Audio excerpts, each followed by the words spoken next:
So yun po no mga kalingap mga kababayan, nandito tayo muli sa Barangay San Rafael. At yun nga, may mga inilapit sa atin dito na mga pwedeng tulungan ng Team Kalingap.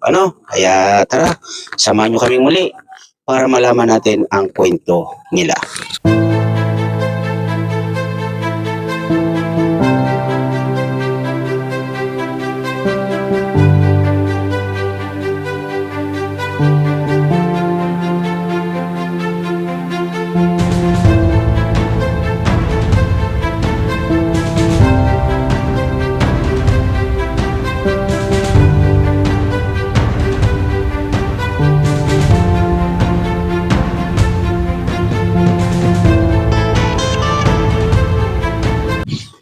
So dito po tayo para makakakwentuhan natin si nanay. Ito po ay nilapit din sa atin ng isang yun nga, barangay official dito sa barangay na to.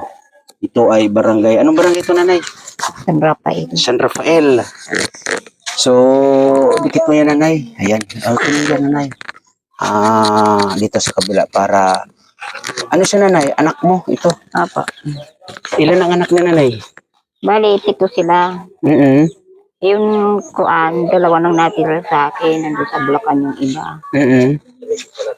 So pwede tayo, ito ba ang inyong bahay nanay? Apa. Pwede tayo pumasok nanay sa loob para Ako magdilim.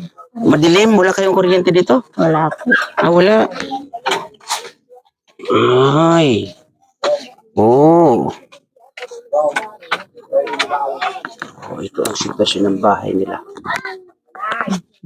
Mga kalingap, mga Hindi pa ayos kaibigan. ang kuan. So, ang anak mo dito nanay ilan? 2 lang ano din. Isa na lalaki, isa na babae. Isang lalaki, isang babae. So, itong mga to, mga kaano-ano mo yung mga yan? Yan, bali, Pamangkin ko. Pamangkin. Isa namin. puro mga pamangkin lang. Puro mga pamangkin. Yung anak ninyo na lalaki nasan? Ayun. Alin? Ayun, violet. Yung naka-violet. Dapat ano eh. Yung naka-violet. Opo. Ilang taon na yan nanay? Mag-11. Mag-11. So, ito nanay, 15. anak mo rin ito. Opo. Ano pangalan ni ate? Rian. Rian. Rian. Ilang taon si Rian? 15. 15, nag-aaral. Papa. Anong grade? Grade 2. Grade 2. So 15 years old siya nanay, nag-aaral ng grade 2. Opo. Bakit grade 2 pa lang siya? Kasi po nahuli na po sa pag-aaral. Nahuli. Ano nakahuli? Pulis. Upo po na nanay, upo yan. So nahuli siya sa pag-aaral. Opo. Bakit naman po nanay? Anong dahilan? Kasi nagkasakit nga siya. Anong naging sakit niya nanay? Nagkaroon siya ng kalentura. Mm-mm. Tapos ngayon, bumalik ulit sa pag-aaral. Nahinto siya muna ng ilang buwan bago siya nakapag-aaral. Tapos ngayon, yun, unti-unti siya para ba nagbabago na ang kwan niya, ang kinikilos niya. Anong klaseng pagbabago nanay? Yung lagi siyang nanguha ng mga gamit na hindi ko na malalaman kung anong gagawin ko sa kanya. Sabi nung teacher niya, kausapin ko raw ito. Para tumino daw itong bata. Bakit ano naman yung mga kinukuha niya na gamit? Like ano? Yung mga pang-makeup ng teacher, mga ballpen. Magsimula nung nagkuhan siya ng mga gamit, hindi na siya napasok ng teacher niya. Sinuspindi sa eskwelahan. Oh. So, ano ang kwento niya sa iyo? Bakit niya ginagawa ang mga ganon? Hindi naman siya nagkikwento sa akin. So, anong ginagawa niyong pagpapayo sa kanya? Siyempre, kinakausap ko siya na para wag na siyang gumawa ng masama. Yun ang kuhan niya, yun ang gawin niya lang niya na hindi siya nagagawa ng ikakasama sa kanya, saka ikakasama rin sa akin. So, anong grade siya? Anong mga nagagawa niya yung ganong sitwasyon nanay? Nung mag-grade 2 sa kalahatian ng grade 2. Pero yung grade 1 siya, wala naman. Wala naman. Oh. Tuloy-tuloy ang pasok niya. So, nag-grade 2 lang na mula nung nagkasakit siya. Nung gumaling siya, gano'n na, yung naging sitwasyon. Gano'n na ho. So, ano pangalan ulit nito, nanay? Rian. So, bakit Rian nagagawa mo yung ganun sa school ninyo? Ano ang dahilan? Bakit kumukuha ka ng gamit ng mga classmate mo or ng teacher mo? Bakit mo nagagawa yon? Kasi masakit kasi yung ulo ko eh. Mm-mm. Ano daw kasi yung ulo ko, may sa loob ng utak ko daw. Mm-mm. Meron nagagawa ko daw yun. Pero ano lang kasi, ano lang kasi yung ulo ko. Pinagano na bigla daw ako nahulog sa manggahan. Bigla kang nahulog sa manggahan. Nabiyak kasi yung ulo ko. Nabiyak yung ulo mo. Didi So, nahulog to, nanay. Doon sa ginagawa na bahay na hindi nangyayari, doon siya tinulak ng kalaro niya. Mm-mm. Ngayon, nabiyak yung kanya dito. Oh. Doon na namin. Gusto ko mapagamot. So, nung nahulog ito ka mo na nagkaroon ng crack dyan sa kanyang noo, naipagamot nyo ba? Opo, naitahinga yan. Yun nga, nanay, anong pangalan ni nanay? Rosie. So, yun nga, nanay Rosie, no, gusto kong maisa-isa ninyo, maikwento ang sitwasyon nito ni, ano pangalan? Rian. Maikwento ang sitwasyon nito ni Rian, lalong-lalo na yung sinasabi ninyo na nahulog ka mo sa mangga. Ano ang naging punot dulo at bakit nahulog sa doon? Tinulak ng kalaro niya. Mm-mm. Tapos yun, nagkaroon ng lamat dito sa kanya. Mm-mm. Pagkatapos ng kuwan na yun, tinatahi nung kuwan. Anak ni Lorenzo. Yun na nagkuhan, yun na nagbayad sa kuwan dyan. Nagpapagamot. Saan nangyari naman yun yung nagkaroon ka mo ng ano to, yung nahulog o itinulak? Doon ho sa Bulacan. Sa Bulacan. Oh. So, kailan taon siya nung nangyari yun? Kuan lang siya nangyari nun sa kanya, kuan lang siya, 8 taon. Nag-aaral siya. Opo. Anong grade? Grade 1. Grade 1. So, hindi siya napacity scan, napatingnan sa mahusay ng manggagamot para, kasi sabi niya ay nabiyak daw yung ulo niya. Ano ba yung nabiyak? Yung bungo o yung balat lang? Yung kuan niya, yung dito sa kuan, yung balat lang na napuan. Nabiyak sa kanya. Balat. Pero hindi niyo na ipacity scan. Hindi po. Kasi sa kahirapan. Sa kahirapan, kaya hindi niyo na pa-CT scan. Opo. So, magmula nung yun nga, yung sinasabi na tinulak siya at na biyak yung kanyang ay nagkaroon ng doon sa naipatahi. Ano yung mga sumunod na naramdaman nito ni Rian? Doon na siya doon na siya nag-umpisa nung minsan umaalis ng bahay na hindi namin alam. Mm-mm. Nahanap namin siya kung saan nahahanapin. Mm-mm. Nung nahanap na namin, tinawid siya ng matanda doon sa ilog. Mm-mm. Pagkatawid, hindi naman siya basa, hindi naman siya kuan. Ang nagkukup na sa kanya, kuan na yung DSWD. Ang nagkuan na sa kanya. So, sa ngayon, kasi yun nga, 15 years old na siya, nag-aaral pa siya, hindi na? Hindi na. Hindi na. So, ilang taon na to siyang hindi nag-aaral? Kuan na, mahigit na sa 8 taon. Mahigit na sa 8 taon na hindi nag-aaral. Ay, kawawa naman yung bata. So, dito sa bahay ninyo, sino ang kasama ninyo? Kami lang ho.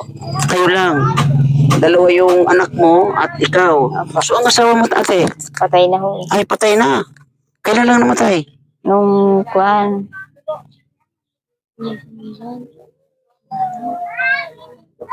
November 29, November 29, 2000. 2000, ano ba ngayon? 2025 ngayon. 2025. Last year ba? Last year ho, na kuan. Anong kinamatay? Hindi ko alam ho kung anong kinamatay kasi sa Bulacan ko eh. Wala naman siya dito. Hindi siya dito. So, ibig sabihin, sa Bulacan kayo nanirahan dati. Opo. So kailan lang kayo umuwi dito, ate? Magdadalawang taon pa naman kami dito. Magdadalawang taon. So, magmula nung dumating kayo dito, si mister ninyo hindi umuwi dito.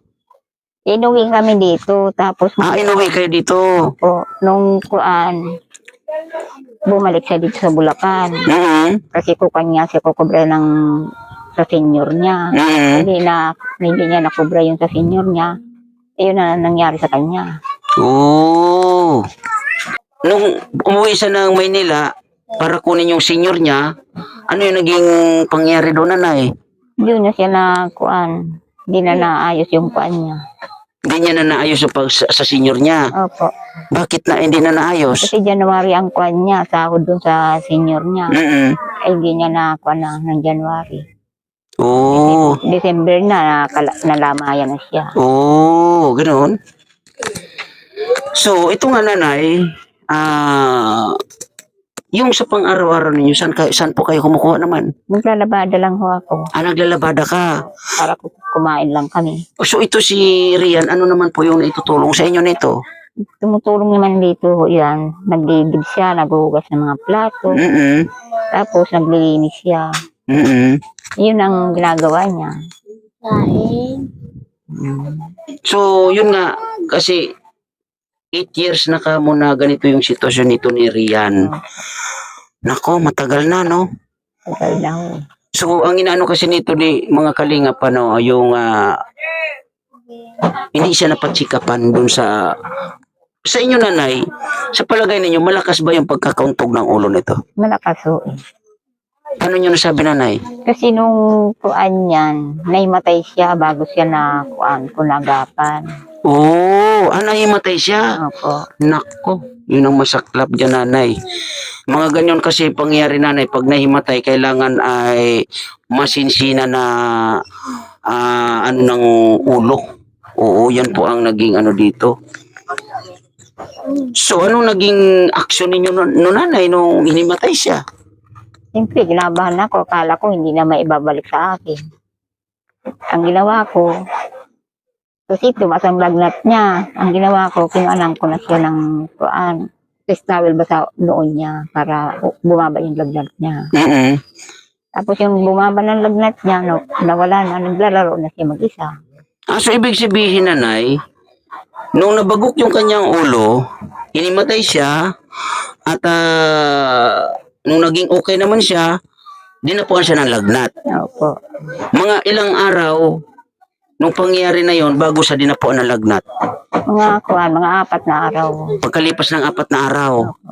So nung nilagnat siya, ano yung ginawa niyong aksyon uli? Siyempre, kinuanan ko rin siya ng gamot sa sinter kasi wala akong makukuha na pambili ng gamot. Kailangan pumunta ka ng sinter.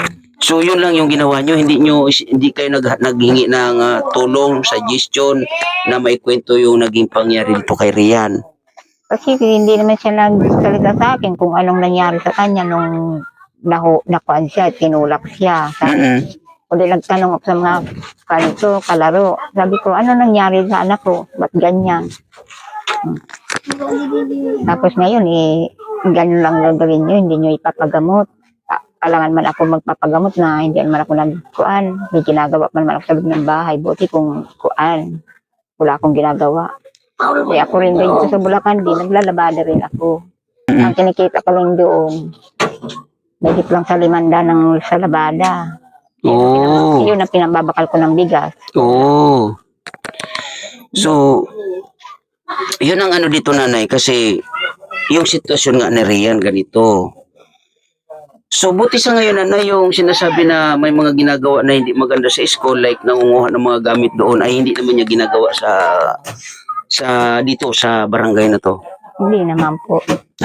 Buti naman. So, ngayon, nanay, sa sitwasyon ng iyong anak at sa pangyayari sa iyong anak, ano po yung inyong nararamdaman, nanay? Siyempre, makuan din. Parang hindi ko na kayang kumuhan sa sarili ko na mag-alaga pa ako ng kuan. Habang tumatagal ko magiging sakit pa rin sa kalooban ko. Kasi, itong batang ito, hindi naman ito ganito kung hindi na ginawa na may tutulak daw sa kuan, kapamakan. Mahal na Minsan mahal nga, ka ni nanay, oh. umiiyak ako para kumalam yung anak ko. Yakapin mo si nanay. Dali, yakapin mo nanay. Pero hindi ko kinoon yun, hindi ko inisip na ganun mangyayari sa amin mag-ina. Grabe yung sitwasyon ni Rian, ano? So, yun po no mga kalingap, mga kababayan, no, kita ninyo yung sitwasyon ni Rian, ano? At ito nga, naluha si nanay para sa kanyang anak. So, matamlay sa nanay lagi, no? Parang lantang gulay. Opo. Ganyan ba siya lagi? Hindi naman kung minsan, hindi naman, minsan malakas naman siya. Mm-mm. Minsan naman, para ba siyang kuan, hindi sa kumakain ng kuan sa tamang oras. Oh. Kasi sa gagapitan na ngayon eh. Hindi ko alam kung saan ako kukuha eh. So, yun nga nanay, ito, sa pamumuhay ninyo dito, yung sa paglalabada niyo, magkano lang ang kinikita ninyo nanay? Minsan kumikita ko ng 350. Ano yan, araw-araw? Hindi naman. Grabe, no?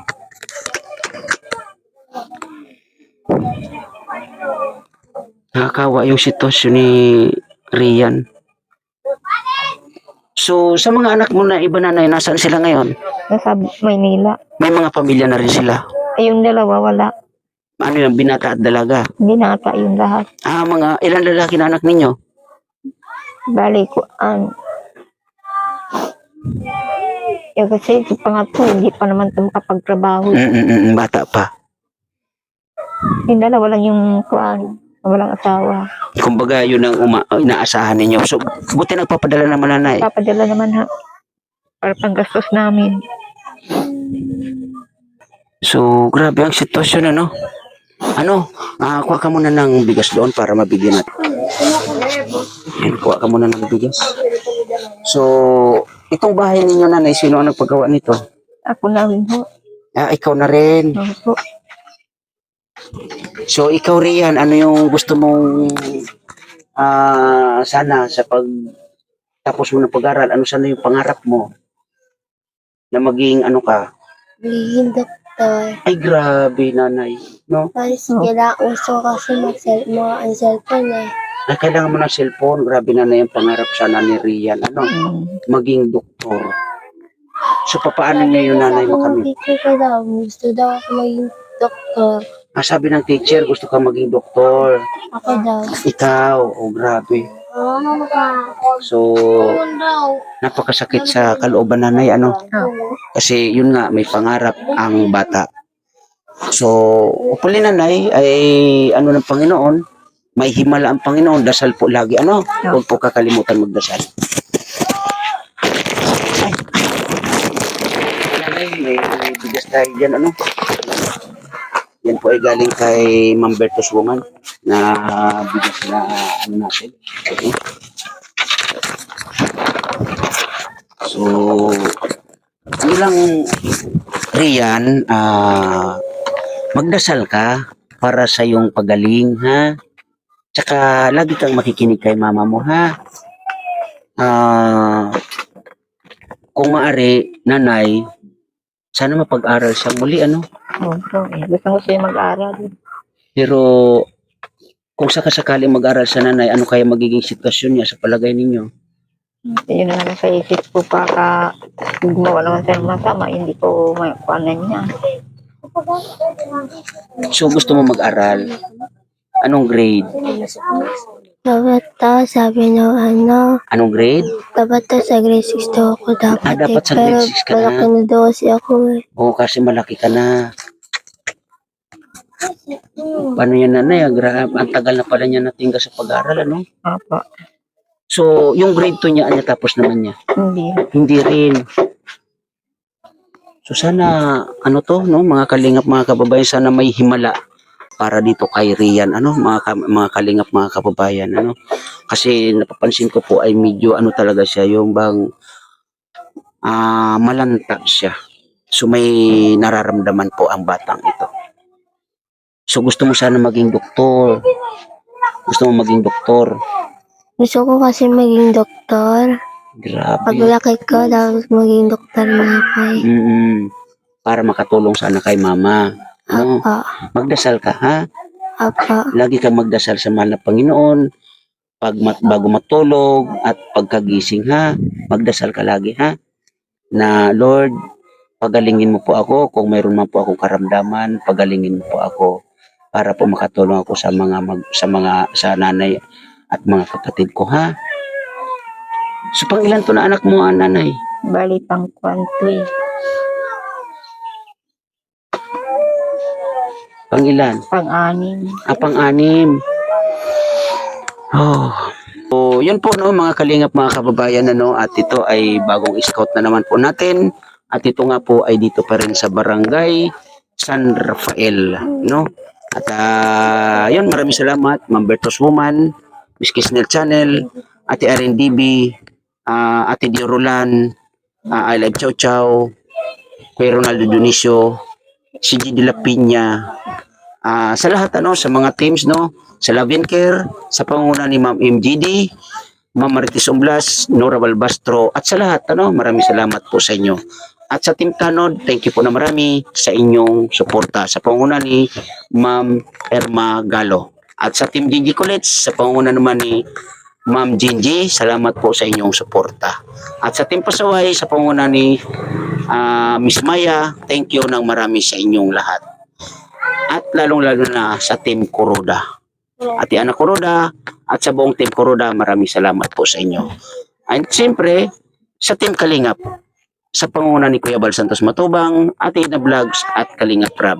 Muli, sabihin sa aking premier, thank you na marami and God bless po sa lahat. Bye-bye!